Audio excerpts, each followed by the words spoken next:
And look, I'm an energy bull for different reasons. But if you want to be an energy bull today, I think you're going to struggle to find the justification in China. I think it's peaked for a number of reasons. The first and foremost, the national security reasons. China has invested more than anybody on trying to reduce its oil consumption. You've mentioned EVs, but there's also all the solar panels. Um, there's all the investments that they're actually making on domestic coal to make domestic coal cleaner. Um, there's yeah, so the grid is far superior to what it was 10 years ago. So the whole if I'm running a factory, I need to have diesel generators as a backup because the grid can let me down in minutes. That's well and truly finished. I think they're global leaders on nuclear today, and the reality is the more you do, the better you get at it. So the more nuclear plants they build, the better they're going to get at it, and they're going to keep getting better and better at, on that front. So, I think there is a bull case for energy, and that's linked to the demand out of India, demand out of Indonesia, the demand out of the broader emerging market space, because the broader emerging market space, it'll be 20 years before they adopt EVs, if they ever adopt them.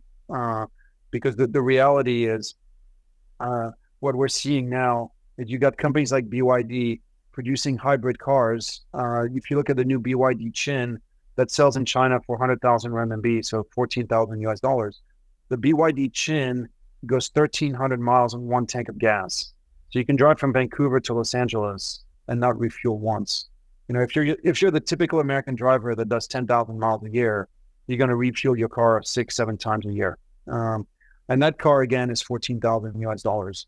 So it's such a low gas consumption that I think it's a revolutionary car. I think it's actually the EV killer, because when you have a car that goes 1,300 miles on one tank of gas and such high fuel efficiency, you can start to question, why do I even need to bother EV? Let's say you're the greenest guy and you really believe that climate change is going to destroy the world and that you need to do your part. Even with that, you get to such gas efficiency that it's like, yes, EV is a bit better, but it becomes fairly marginal. So all this to say, you look at that BYD Chin in China today, I think there's like a 6-month waiting list to buy it because it's cheap, it's really cool, it's a great car. It's a revolutionary car. So I highlight all this because, to answer your question, I think China's oil demand is, I don't think it's going to collapse. I think we're reaching a plateau and will plateau for a long time to come. But if you're looking for where growth and demand in the world is going to come from, it's going to come from somewhere else.